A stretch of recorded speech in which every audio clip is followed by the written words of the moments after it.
Session recording. Sick. All right. So my name is Eliana. I am a journalist for the Festival Voice, and I'm here with Trollis Music. Trollis. Trollis. Oh my God, I'm an idiot. All right. Please introduce yourselves, y'all. I like gummies. I was thinking like the gummies, right? Yep. Exactly. Yeah. Oh my God. I was munching on those last night. So fire. Anyways, yeah. I'm here with Trollis Music. I'm here with Matthew, and I'm here with Dillon. Y'all can wave. Matthew just went off. Oh, there he is. Oh, sorry about that. I'm getting a ton of messages from our mentor. Oh God. Okay. Yeah. All right. So why is my internet unstable? It's not unstable. Shut up. They're unstable. Perfect. So I'm currently at a Starbucks, so my internet is not going in and out, but like it likes to warn me. But anyways, I'm gonna get started. Oh man, interview. I want some in and out right now. Well, I mean, you that can. Sounds dope. Right. I had a very disappointing bagel earlier, and I'm like, I should have gotten lunch, but here's a secret. Right. When you get a bagel, put cream cheese on it, and then cut up bell peppers, put it on top, and eat the bell peppers uncooked, and it's incredible. Like it's phenomenal. Swear it'll change your life. It probably will because I'm allergic. It probably will change my life. Straight to the hospital. Understood. Heard loud and clear. This should just be the whole interview. Let's just talk about what things we're allergic to. I'm allergic to strawberries. That's a weird thing. No, you're not. Yeah, I swear. Can't do strawberry flavors. Every party we have when we do Jello shots, we have to not get strawberry Jello because we don't want it to get confused with cherry or watermelon. Dude, I'm not taking you to any parties. Those strawberry. It's okay. I mean, strawberry Jello shots aren't that great, but they're still good though. Thank you. They're really not that good. I mean, like just a regular shot will really do. I agree. Okay. So with Matthew, do you care if I call you Matt?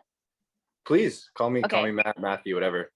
Matt and Dillon. All right, so tell us a little bit about yourselves. How old are you guys? Where are you from? Where you live now? What's your sign? I don't know, just anything about you guys. Like, if you guys aren't big astrology people, it's fine. I'm not either, but people like to know. People are into it. It's pretty big out here in California, so I feel like in some sense I've become an astrology person, but we won't go down that route too much. Dillon and I are best friends, and we started raving together a long time ago, 2015, 14. Yeah. Right. So we started, the crazy story about how we met was we were at a show, if I'm not mistaken, it was like Flux Pavilion. Yeah, it was Flux Pavilion and Yellow Claw at Echo Stage. At Echo Stage, yeah. And so we were both at the show, and a mutual friend of ours who I went to high school with, and we found out that we went to high schools that were just, neighboring high schools in Southern Maryland, recognized me, turned around, and I'm not even kidding, like these guys are standing, 5 feet in front of us, and a mutual friend turned around and said, "Matt, what are you doing here?" And I was like, well, what do you mean? What are you doing here? I'm raving. Like, we're having a good time. And we met, and Dillon and I became very close out of an entire kind of rave family that we shortly developed after that, where we were going to shows every weekend. And nice. The relationship that we developed became a little more personal because we got into flow arts. We started gloving together, and we pushed one another to glove and become a little more creative in that sense. And Dillon decided to pick up DJing one day, and I was like, no, I don't want to DJ. It's stupid. He was dead set against it. I was like, dude, this would be so much fun to do together. And he was like, yeah, absolutely not. I have no interest. I'm not for it. Not for it at all. Wow, just right off the bat, you're just like, I'm not down. Did not want to do it. My dad actually was a DJ. So he would spin vinyl. Yeah, he would spin vinyl in DC. And I was like, I'm never going down that route. Like, there's no success in it ever. And I don't know. One thing led to another. Dillon and I started gaining some traction, getting some cool shows, and things started to take off. So I was like, okay, maybe let's take this DJ thing a little seriously. And look at you guys now. I saw your story. You guys just closed out for Morgan Page. Yeah, so we That's closed out for insane. Morgan Page in Avalon. Yeah, that was a pretty fun one. That was just last Saturday. Jeez. Okay, so it wasn't last night. I guess whoever posted on your story was from last night, and I was like, oh, cool. Okay, No, that was last Saturday. Yeah. that's pretty On the big. Morgan camera Page is roll. not a small name. No, and I want to say Dillon and I have seen Morgan Page at least once or twice together. Yeah, at least It between the was cool being up on festivals and stage. Yeah. That's so badass. Have you guys been able to meet a lot of like the artists that you guys looked up to before, like when you guys were just like a little smaller, like when you guys were just starting out? You know, I think we're still, I mean, initially, yeah, we met a lot of people as fans first. Mhm. Now as artists, you know, we get the quick like handshake between set transitions, and if you count that as meeting, then yeah, we've met some really cool people. But you know, we've never Maybe like a sat head down. nod. Yeah, we've never sat down and like dove into who people actually are. Okay. Well, yeah, I consider a hand. I mean, considering how busy DJs are, like I consider a handshake like meeting. I consider Yeah, it. we've met some cool people then. Yeah, I'd say. All right. So do you guys like never wash your hands after that? You're just like, oh my god, like I touched like just never washed your hands. Yeah, I can say that my right hand has never been washed. Disgusting, but awesome. Amazing.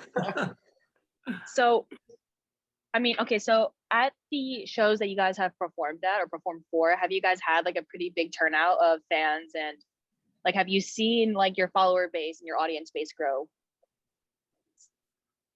I would say yeah. I mean, Yeah, like pretty especially exponentially. yeah, especially like the shows that we've been playing more recently, the ones that we've gotten this year, we've had what seems like many more people turning out to be there for our entire set, which That's is awesome. incredible. Definitely. Yeah, we went from a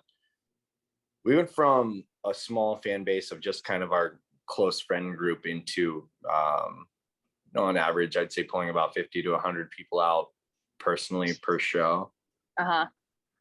And so for us, that feels like a huge accomplishment.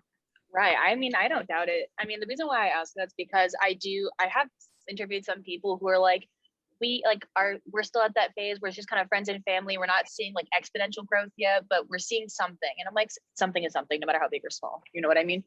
Yeah, we're a little bit past that point right now, I'd say. That's awesome. Like that's great. That's exponentially big. So with that being said, have you guys had any like favorite fan experiences thus far? Has anyone like made you some crazy fan art or you've seen some like crazy totems about you guys or any favorite fan experiences? Not yet. I don't know. I have had someone make that art, the Trolls art. Mm, Yes. We had a fan. So we collaborated with a pretty dope shuffler. Her name is Make Moves Mandy. And her husband Kevin one time he made a really funny piece of art that it just kind of randomly took us by storm, and he sent it to us in our DMs one day. And I called Dillon. I was like, yo, you need to look at this. This is hilarious.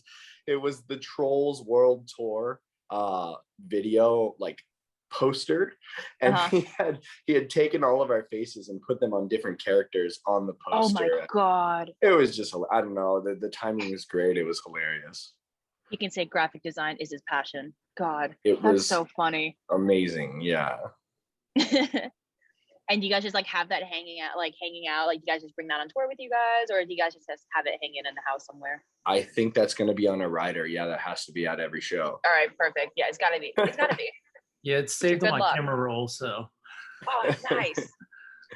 Well, I would be happy to post that in the article if you're willing to send it. That sounds absolutely hilarious. Sure. Yeah, we'll try to find it for sure. Yeah, perfect. So aside from fan experiences that you guys have you guys seen anything? So you guys are on an elevated surface. You guys pretty much see everything from a whole nother perspective. Have you guys seen anything like wild or crazy from your stage? Like from where you guys are playing? The wildest thing I've seen is some crazy dance moves that are out there, and I love the it. dance moves. Yeah. Okay, that's good. No, Okay. but other it's hard to tell while you're out there. Actually, like it's very difficult to kind of see what's happening in front of you. A lot of times you have lights flashing right in your face. You're so focused on your next mix, and you're trying to do fan interaction that you get all of a split second to really make that connection with somebody. And so if your main focus is not the mix, you usually don't see what's going on in the crowd outside of more than a split second interaction with somebody. That makes sense. You know, I didn't even really think about that with the lights and the production, that you don't really get to see further. You don't really get to look out and observe everything. You're really just focused on like what's going to be mixed next and, you know, what's in front of you. I didn't actually think about that. Maybe I should take that question. But cool. Okay, good to know. So what's Not about every now and then you do kill a little while going on. I'm sorry? I was saying it's not a bad question, because every now and then you look out and you do catch something that's like, oh, that's funny, or, you know, dang, look at this. We'll have little, like Dillon and I will kind of whisper in each other's ears, like, oh yeah, blah blah blah, you know. Many times it's just somebody handing us shots. I think we look up and there's another shot in our face. There's a lot of that. The reason why I asked this question is because I only associate, you guys have seen Ricky Bobby, yeah? Of course, yeah. Yeah, so I thought of this question because I thought about that one scene where Ricky Bobby looks up and you see his future wife just lift up his shirt. I'm like, that's what I'm like hoping that people see from there. But I'm like, not yet. Soon. Yeah, that's Not sure what to do with my hands. yeah. I was like, what are you doing? Like, are you frozen? Ricky Bobby. Yeah, I don't know what to do with my hands. Oh my god, I love that movie. My god. But that's what I like. I made that question like hoping that someone has been flashed before, and I'm waiting. So if that happens to you guys sometime, just like let me know, and I'll be like, yes, it happened. All right. Definitely, the day that happens, we'll let you know. Yes. All right. So nothing crazy yet. So have you guys performed at any big festivals yet, or so far just clubs? Just clubs. No festivals yet. Yeah, just clubs. We played Echo Stage, which was huge for us. Right. That's I believe this year it got voted by DJ Mag's top 100 club in the world. It got voted number 3 in the world. So that one that's a really big cool deal. Experience. Yeah. We played that. We played Avalon, which is a huge theater in Los Angeles. Time Night Club, which is another really big one that's owned by Insomniac. So yeah, we've played, you know, some of the bigger Insomniac club circuits, but unfortunately no festivals yet.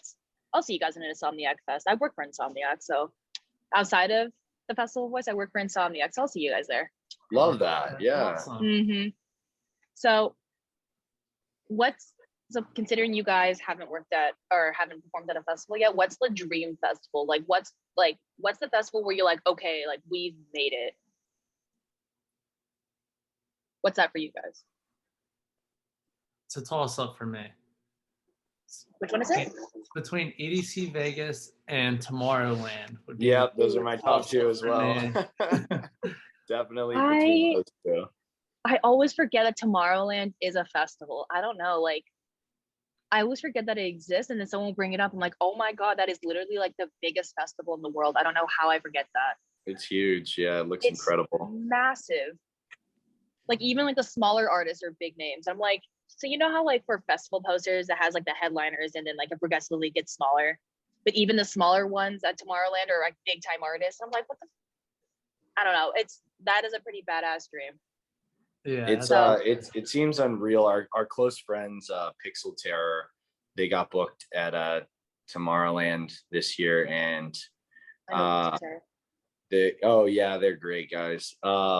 Yeah, they were so incredibly stoked to play that, and it was just such a bummer to like watch their hearts break when everything got canceled this year. But fortunately, they are still on the bill, so we'll kind of, you know, we'll take a page out of their book and learn what happens when it comes time for us to play that festival too. So I love that you guys are like set for like when we actually like when you guys play. I love that. I love that kind of positivity because you guys know you guys are going to be up there one day. One day. You guys are going to be there. I love that mindset. Good for you guys. So ideally, do you guys like performing for like a smaller intimate crowd or a larger crowd? Would you guys like your dream set? Would it be like a night set or a day set?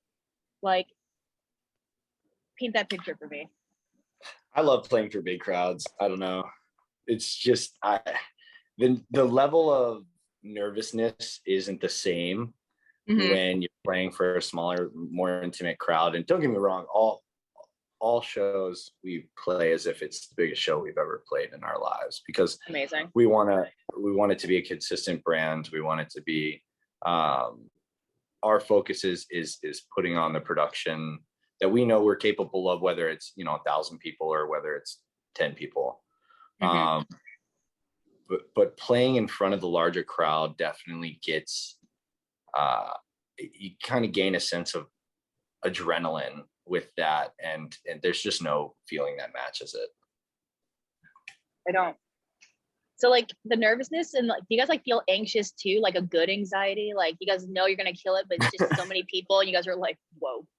So this is a pretty funny story about us, because back to the astrology thing, I'm a Capricorn and Matt is your Scorpio, right? I'm a Scorpio, yeah. I should have known. So it's like opposite signs. So when we're freaking out, like with nerves or whatever before a show, Matt is pacing the floor. He can't sit still, and you'll find him sit up on a wall, sitting still, like chill as can be. But both of us feel the exact same. So it's just the exact same. Yeah, we gauge it by our hands. Like you'll see my I'll put my hand out, and it's like freaking out. And Dillon will put his hand out, and he's like, "I'm good. Don't even worry about it." But you're just like, Dillon on the inside is like freaking out. Like he's freaking out. He just doesn't show it. I'm just the guy that's super vocal, and like I'm an anxious mess walking around, just like, no, we're gonna do this. It's great. And then the second that we get up there and we push play, it's like all of those nerves and everything that we experience just disappear. I like how Dillon brought up the astrology thing. Like I couldn't have thought of a more perfect way to tie that in. Good job. That's really funny. So like, God, I had a really good question, and I guess it wasn't good enough because I totally just lost it. So I'll get back to it when it comes back. But as artists, when you guys are making, I mean, you guys play live, right? Do you guys like pre-mix your sets, or I don't know how that works, but like, you guys pre-mix your sets, or do you guys mix it like on stage live? We play live. Perfect. So like, do you have like a go-to pump up song and like a go-to chill track, or do you guys just go play by ear?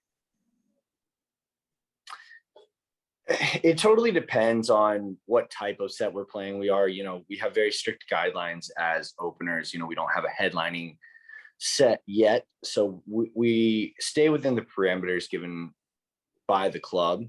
So we're not going to start banging out dubstep when we're the opening guys and there's 50 people in the crowd. Wait, what? You guys can't do that? Like clubs do that? Well, you can, but if you want to get booked again, then you want to make sure that you're staying within the guidelines that they set up. At the end of the day, it's a business. You know what I mean? You don't want to get everyone so hyped that they're drinking super heavily, and all of a sudden now you're dealing with the stage manager and you're saying like, hey, tone it down. You know what I mean? People are getting a little too rowdy, and you want the production to match the level of the vibe that you're giving. So lights and visuals and everything needs to kind of go hand in hand with your set. So you learn that you are able to play hype songs, or you have songs that will get a reaction out of the crowd, but at the end of the day you stay within the guidelines kind of given so that you can get booked again.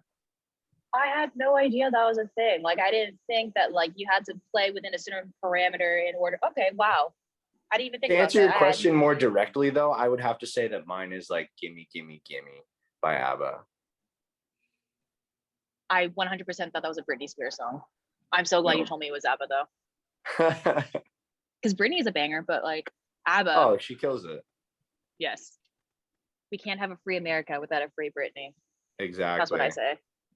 Yeah, I don't know why, but for whatever reason, every closing set, I feel like I have to play Calabria, the Firebeats remix. Yes. No, I just, yes, it sets me off, so I feel like I have to. So I've never interviewed a duo. So how does it work with performing? So how does it work with mixing? Like, do you guys just know what you guys are gonna play? Like telepathically, do you guys just know what to play next, or do you guys like take turns, or you guys flip a coin, rock paper scissors? Like, how does that work? What's the dynamic like when you guys are, on an elevated stage playing for people?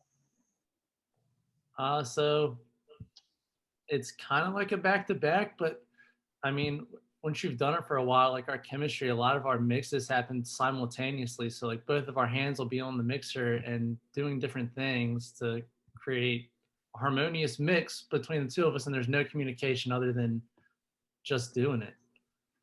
Yeah, we've been DJing together for 6 years now. So I think we just have a sense of trust and understanding that the other person is doing the right thing. And it's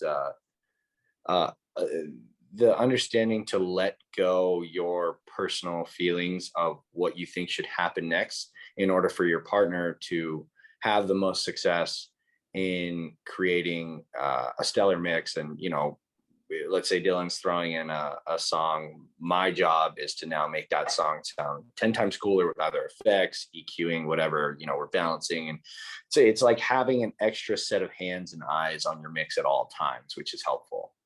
That is literally like an extra set of ears. That is badass. So you guys just know, like you guys let the music speak and you're like, okay, like he's playing this, I'm going to do this next. That's absolutely. No, sorry, there's a huge beetle and I'm about to flip my computer, but okay, we're fine. We're okay.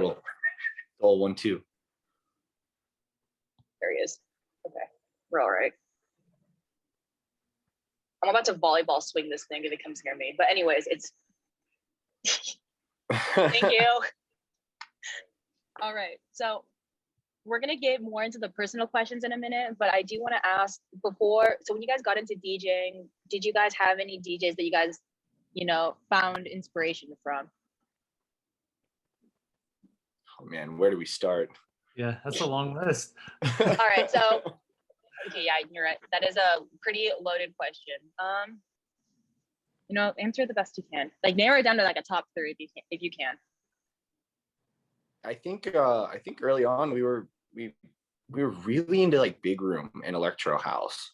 Mm-hmm. So a lot of times we were mixing, names such as Oliver Heldens or Fire Beats is a huge one that we were mixing. But consistently over time, I would have to say that we love Jaws's method and approach and just his overall vibe and everything that he does in his sets. That has to be a huge inspiration for us. I'd say arguably number 1 inspiration would be Jaws. Yeah, nice. Absolutely. I'd agree with that. So fun fact, Jaws is now, I think, wife. Does he have a wife now or is that a fiance? Wife? Yeah, his Vogel. His wife's family lives in the neighborhood across the street from me. Wait, you're in Newport? Oh no, I'm in Irvine. They live in Newport. Oh, you're in Irvine? Mm-hmm. Oh, no way. Yeah, so I don't know if they've moved, but I remember like maybe 3 years ago, like I remember being told that like, oh, Jaws's I think girlfriend at the time, well, girlfriend then, her family lives up in the neighborhood across from mine. And it's like the one awkward house that's like not in a cul-de-sac, it's on the street. And I was like, okay, I have to check this out. And I went there and I saw just like a Jaws flag and Jaws stickers. And I'm like, okay, yeah, that's gotta be Jaws. That's girlfriend. Hilarious. One of our close friends actually plays volleyball with Melissa in Newport. Wow. Yeah. Small world. We're trying to get some tracks in his hands. That's for sure. You got it.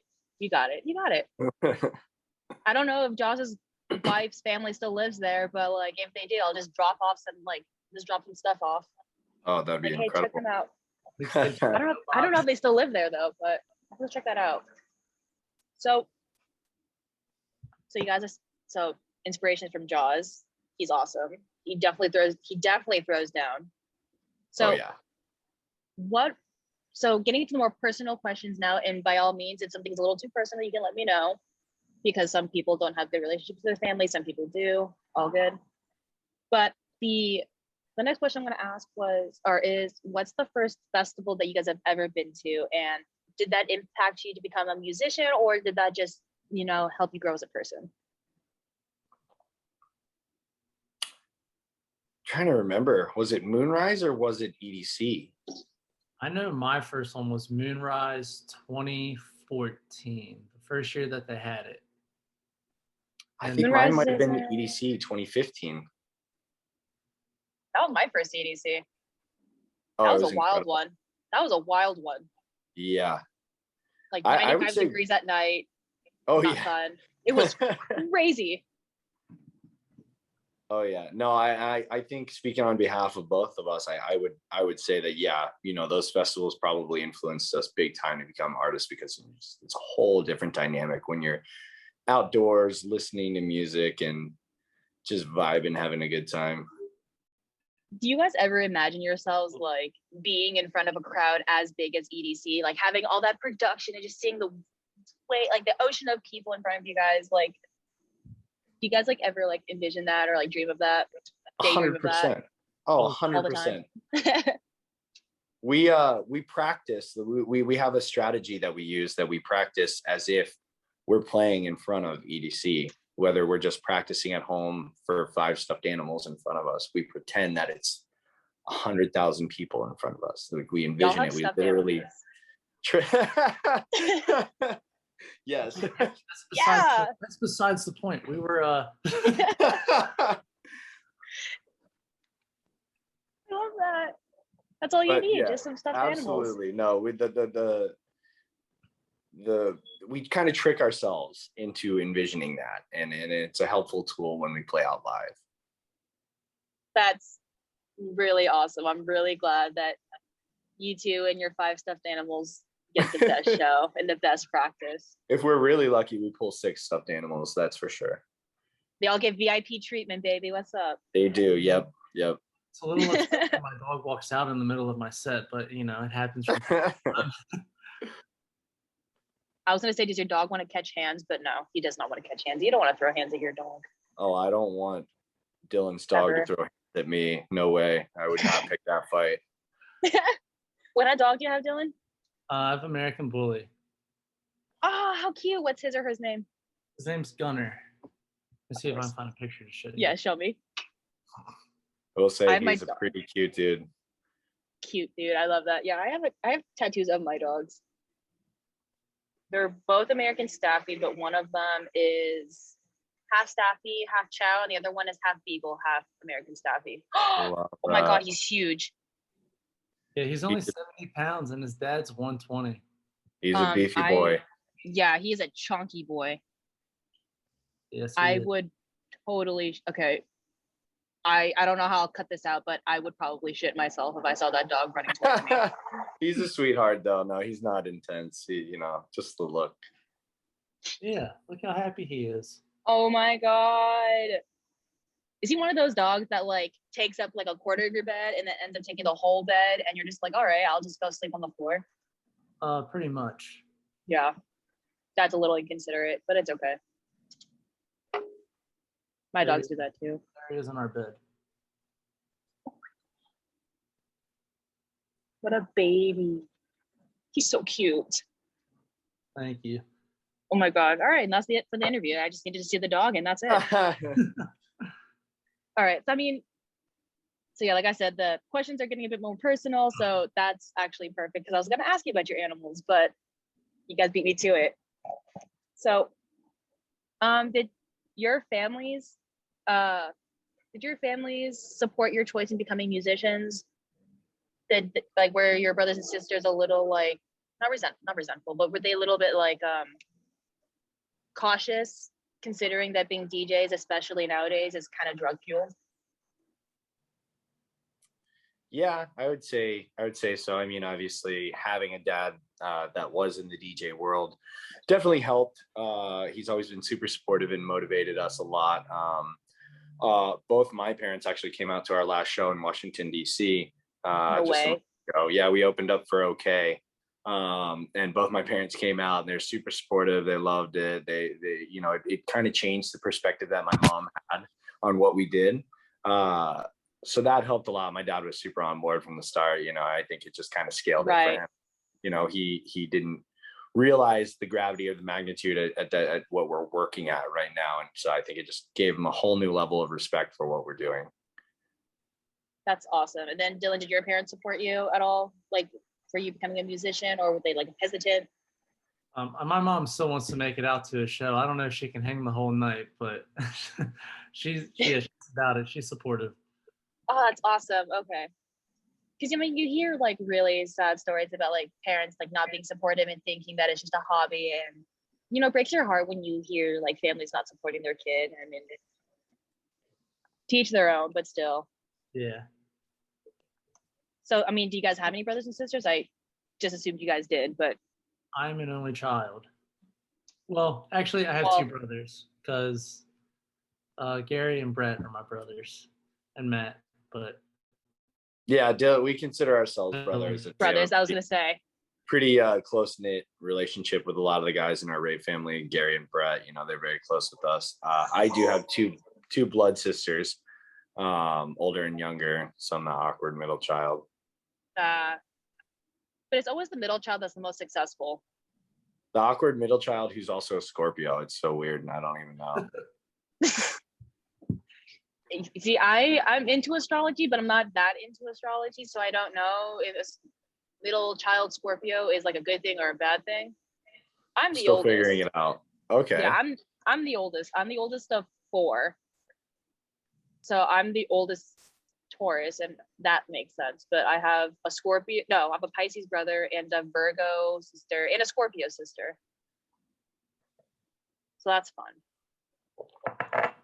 Love that. See, I don't even know what that means.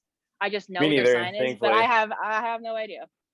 We could get into it, but we just be like spewing out bullshit. Excuse my language. I don't get it.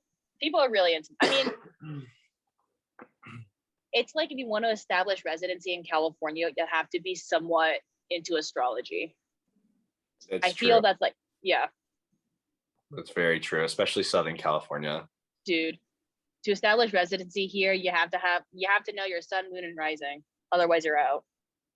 Are you from California originally? We're gonna flip the interview around. We're gonna interview you now. Yes, I am born and raised in Southern California. I was born in Santa Ana, and then I moved to Irvine.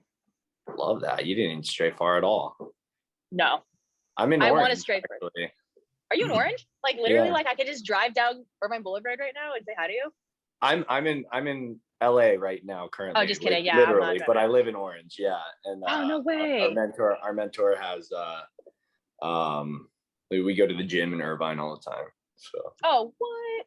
Yeah. If you were in Orange, I could just take this interview and I'll just like drive over to Orange. Easy peasy. Easy peasy. So we're like going off track and I'm like trying to find out how to like track back on. I'll figure it out. But so did you guys have any like life defining moments where you're like, okay, I'm gonna be a musician? Like I know you guys had met and you guys were into you guys were into gloving, but did you guys have any moments where you're like, this is it, like we're gonna be DJs and we're gonna perform and we're gonna, blow the roof off this place? Was it Echo Stage? I'm sorry? I don't know that it was any one moment. I think it was moments. Kind of just like a growing thing. Like we were always loved the music, but like the more that you go and the more that you go, you're like, I wonder what it's like to be up there and curating the party and like making everybody feel the way that we do. I want to do that. And it definitely, I agree with Dillon. It developed a lot more from multiple shows when we were going to sound check. And I would say like one of the really big moments for us where we're like, okay, there's something here, was when we were, I would say when we were consistently playing direct support slots at sound check. Mm-hmm. There's like a span of maybe three shows where we were like direct support, back to back within like 2 months. Excuse me. And thank you. And then we played Echo Stage. We opened up for Jaws at Echo Stage, and that's when we're like, okay, this is it. This is it. We know what we're doing. We know how to accomplish what we want. So I'm going to actually rephrase the question. No, I'm going to keep the question as is. But do you guys have a favorite set that you guys have watched or witnessed or listened to, and you're just like, I want to be that guy or that girl? I don't know. Gotta keep it PC.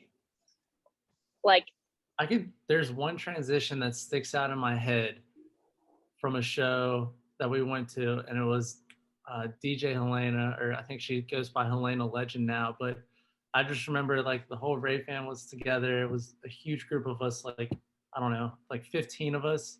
Dude, and Helena, I haven't heard that name in so long. I remember that show. Yeah, she did the drop switch, and the entire crowd went nuts. Like, we all stopped dancing and looked at each other, and we were like, "What?" And yeah, she definitely killed it. I would say DJ Helena, that set specifically at Echo Stage was super inspirational, just because the party vibes were super high. We were learning a lot about music at that time, and she just absolutely blew it out of the water. Nice. I feel like I've heard that name before. DJ Helena. I'm not sure what she's doing much now. Yeah, I think she's by Helena Legend now, but I know she started. That's a badass name. And I'm not sure if she still DJs or not, but I feel like I've heard, like, I've been raving since 2014. And I feel like I must have heard that name somewhere along that timeline, but definitely. She made the circuit. She was playing a lot of shows nationwide, all over for a while there. So it'd be interesting to tap into see what she's doing now. I'm gonna have to look her up because that's gonna bother me. Like, from now until the end of this interview, it's just gonna bother me, like, trying to figure out who she is, because I know I've heard that name before. And I know you guys didn't ask, but I'm just gonna say it anyway, because like whenever this question comes up, I have to say it. My heart and soul and my brain and my body, like metaphysical body, belongs at R.L. Grimes' 2015 Hard Summer set. Let's go. That's a banger. I do remember that. I listened to that a lot. Oh God, that is like whenever I'm having like a low day or when I'm sad, I play that and I'm like, I don't even remember why I'm sad.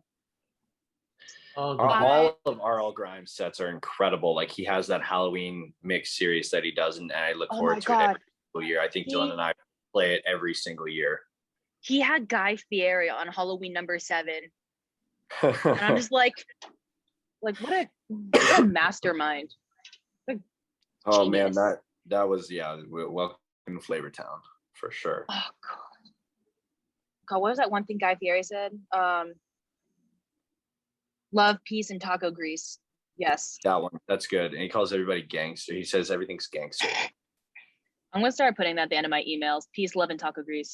Or no, sorry. Love, peace, and taco grease. Sincerely, Ellie. I could go for some tacos right now. That sounds great. First In-N-Out, now tacos. Make up your mind, man. Why don't I just get both? I'm a hungry guy all the time. Yeah, you know what? This rap is really not slapping as hard as I thought it would. So I'm probably going to stop by In-N-Out on the way home. But good call. Dillon hates In-N-Out. What? Yeah, I know. No, just Dillon, don't even say anything. Oh, shame. And this is when the band breaks up. He can get his In-N-Out, and then I'll drive to Del Taco. Del Taco is pretty fire too. Del Taco is great. Fun fact: I've only had Del Taco once in my life, and it wasn't until December when I had it for the first time. Oh, I love Del Taco. I eat it way too much. Dillon doesn't have access to Del Taco out there. Nope. Oh, that's right. Days. You're on the East Coast. Yeah. You guys have like Shake Shack and more south. No, Shake Shack's a thing here. What do you guys have out there? Yeah, you guys have Shake Shack up in DC, but not close to where you're at. Dillon's in La Plata. He's kind of in the farming town of Southern Maryland. He's in a very like rural. Yeah, Dillon has like 5 acres, like cleared lot, like built his own house and stuff. Like it's so different. The lifestyle out there is incredibly different. So growing up, oh my God, I'm like trying to form this question, and then I keep thinking it's gonna come off offensive. So I'm sorry if this comes off offensive, but what was it like growing up for you, Dillon? Like, did you work on a farm and like? No, I didn't grow up on a farm personally. There are people that like went to my high school and stuff, and especially Matt's high school.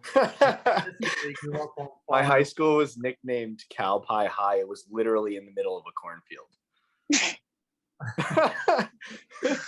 So how we got into this EDM game, I'm not sure.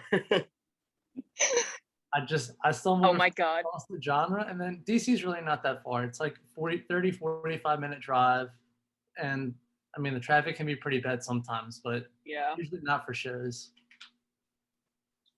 So I love that question, though. I think Dillon has probably one of the most unique upbringings that I've ever heard, and he's a champion for dealing with what he has dealt with in his life, and pulling through and utilizing that for success. So may I ask what your upbringing was like? And that's too personal. By all means, you don't have to answer it, but I mean, I can answer it, but it's kind of like a long journey. Long story short, in and out of foster care, back with my mom, foster care, back with my mom. Had some friends go through the foster care thing so that I could live with them. Joined the military. Been firefighting for 7 years now. But yeah, that's kind of the long and short of it. From probably, I want to say 4th grade through the rest of school years. Wow. That's even for a spark notes of it, just foster care, in and out of it too. Like I've heard some pretty gnarly. So one of my sisters was actually in the foster care system in China. So she's adopted. That's awesome. So, I mean, we adopted her, and that is. It's okay, I know what you mean.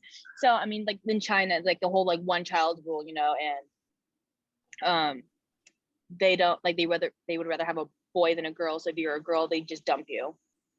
But she was also in and out of foster cares, and more so because the orphanages would just get crowded with girls. She would just have to get like just dropped off at different foster cares until someone was willing to keep her in. So I can't imagine what it's like going in and out of foster care. But I mean, props to you for making it this far, considering what you've been through, like Matt said. Yeah, a lot of people, I would say, take a pretty negative approach. That the outcome is not. It's not. I don't know. You don't see a lot of success stories coming out of it, and Dillon definitely is.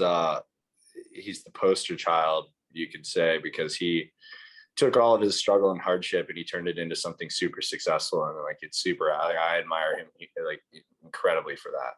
Yeah, you beat the statistic, and I mean, this seems cheesy, but like, I mean, you should be proud of yourself. I mean, you both should be proud of yourselves. You guys have made it really far in this. I mean, entertainment and music in general is a really hard career path to like get far in. You guys have made it pretty damn far. And you guys are still growing. We're still growing. We're working hard every day for sure. And that's awesome, because you do see artists plateau. I mean, like plateauing is, a part of artistry, and it's learning how to get past that plateau, but you guys have really exponentially grown. So, I mean, kudos to you guys. Snaps, applause, a bouquet of flowers, whatever you guys want to call it. Like, y'all are killing it. Thank you. Mm-hmm. So we are actually wrapping up towards the end. So what is one thing, so if you guys didn't have music, God forbid, but like if you guys didn't have music, what is one thing unique about you two? Like, what's like your party? You guys have like a party trick, or what's just unique about you guys? It's hard to say. We're both super athletic. So I'd say we succeed well. Like we're in a flag football league with Bonnie and Clyde, Pixel Terror, Paz. What the? What? And so our party trick is definitely being the MVPs of every game between Dillon and I. We're scoring the most touchdowns. Dillon's locking it down on defense, scoring touchdowns. Yeah. So I'd say our athleticism is something that we definitely take a lot of pride in. Do you guys like not look athletic, and like that's what catches people by surprise? Or So we look pretty athletic. Okay. I was gonna say, because we don't look unathletic. We don't look unathletic. That's a better way to put it. I don't look as athletic as Dillon. We'll put it that way.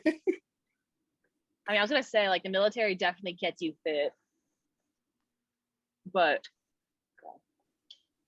like I'm not unfit, but people are like, she definitely can't run a mile, and I'm like, I bet your ass I can. You bet your ass I can. Marathon. No, that's bold of you to assume that, but I can probably run like a mile and a half. I ran a half marathon once. I'll never do it again. God, have you guys ever met a family that like does marathons on like the holidays, and you're like, ew, I'm leaving. They're the types of people that have the stickers on the back of their car that says 13.1 and 26.2. Mine Like would say 0.0. I've seen those stickers where it's like 0.00. I'm like, my people. Couldn't be me. I just the thought of it, like I would 100% throw up, just not even like a quarter of the way through. I'm not that fit. It's definitely it's hard. Training for it is the most intense thing ever, and I don't want to ever do it again. If I have enough time to train to run a half marathon, I am lacking in music production or DJing or something. The girls in the Olympics ran it in like 2 hours and 20 something minutes, and it was 100 degrees, 80 something % humidity. That's absurd. Are they okay? I mean, they're alive. I don't know. Are they mentally okay? I'm not sure. It couldn't be me. Couldn't be us. But No. We can think about it though. Wait, so have you been to Time? Mm-hmm. The one we just played there with Cruella. I saw that. I'm in school, so I can't do things. Were you at UCI? No, so I have my bachelor's already from Chapman, but I'm going back to school for medicine, so I'm taking my prereqs at IVC, which is like down the street from me. Yeah. And God, like chemistry sucks, but like biochem sucks even harder. Let me tell you. Saying biochem sounds too smart for me. I say biochem and I'm like, I'm smart. And then I sit in class, I'm like, I understand nothing. Like how I'm going to be a PA, I don't know, but we'll just. You got this. Out. We have faith in you. We're going to cheer you along the whole way. You and Quizlet and Chegg, all three of my best friends. The gang's all here. Quizlet and Chegg. Chegg. That was my jam when I was in college.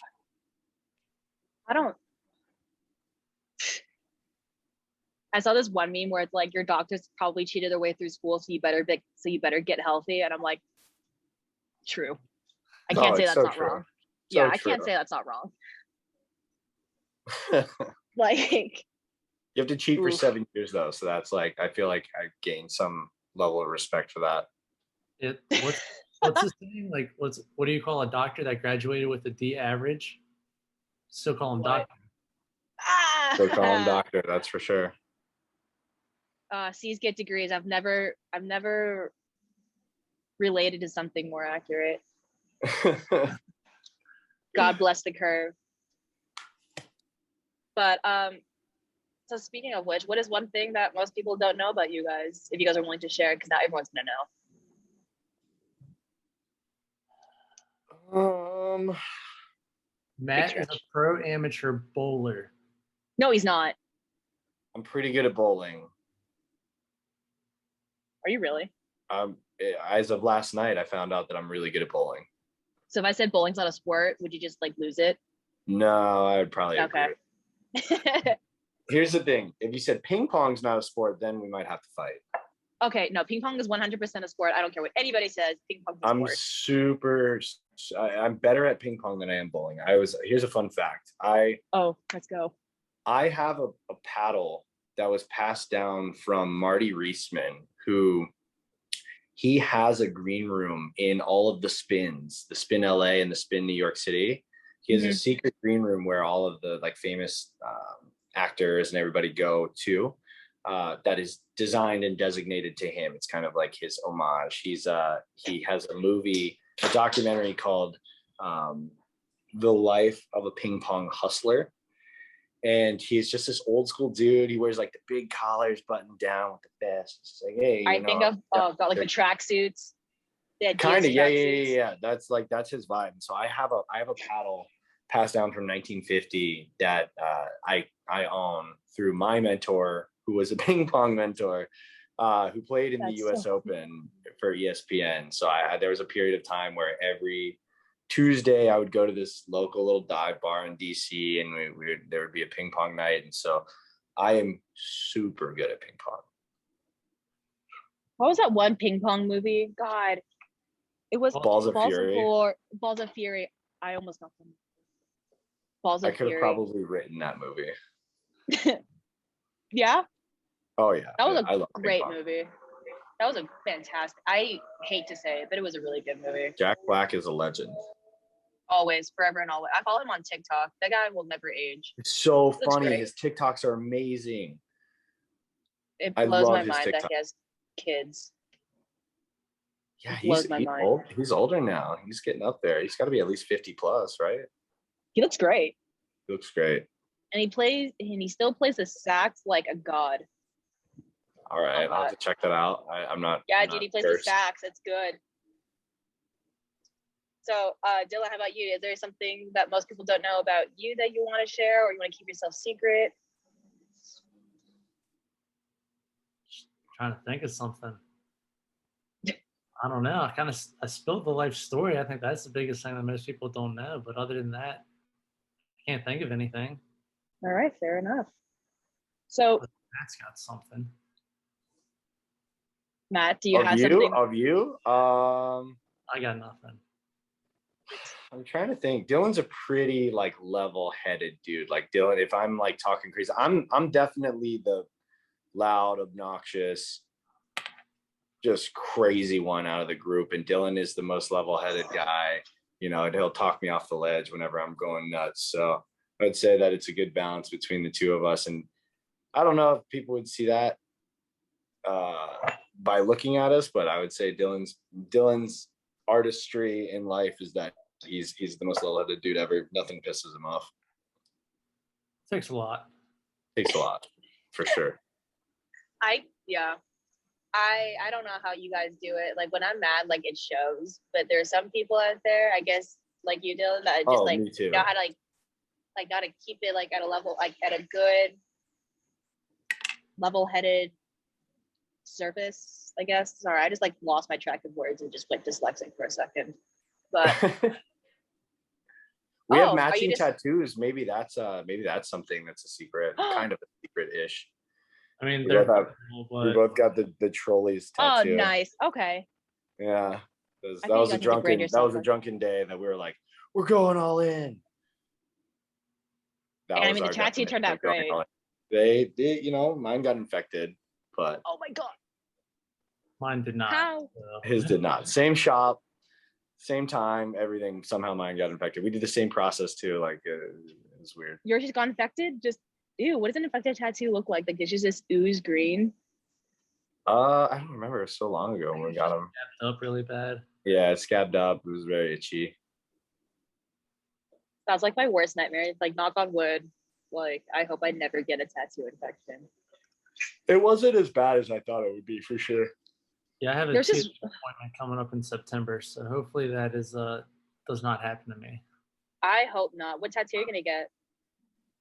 So I left it kind of up to the artist, but it's 2 full days and it's a start of sleeves. So Oh, I gave him some like basic ideas that I like and just said, "Hey, run with it. Whatever you want to do." So nice. That's I'm excited for that turnout. Sleeves are badass. I want an anime sleeve. I already have 2, so I'm just waiting for more. So, all right. So, oh my God, we're already almost at we are at the last question. Damn. All right. So, you guys have been through your hardships. I'm sure you guys have had your low days and your high days.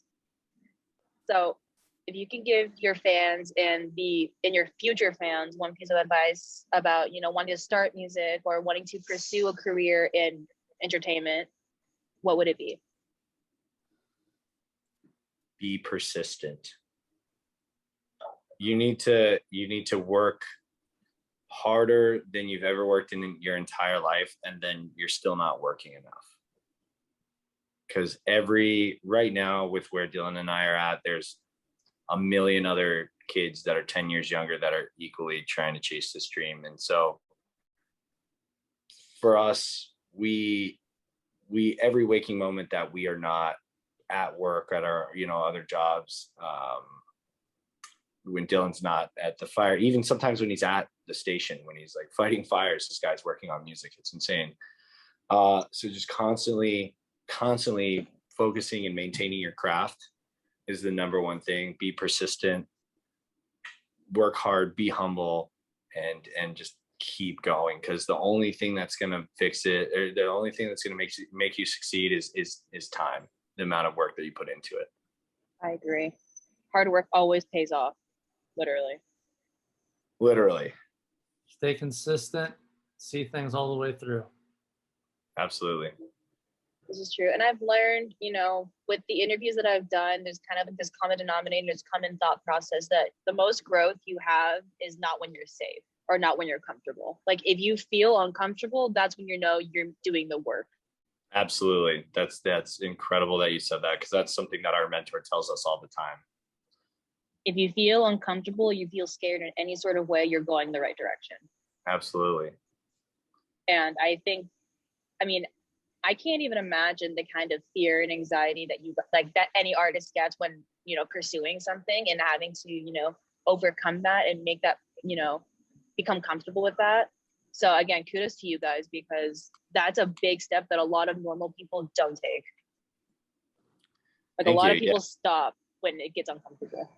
Yeah, and that's definitely one of the hardest things that it's been for us to grasp, especially being on opposite ends of the nation. Like we're separated by a lot of things between, time zones. The way we collaborate on projects can get pretty difficult, and it definitely, like I would say, it's put a new perspective on how hard we have to work as a duo that doesn't live in the same place right now. So this is true.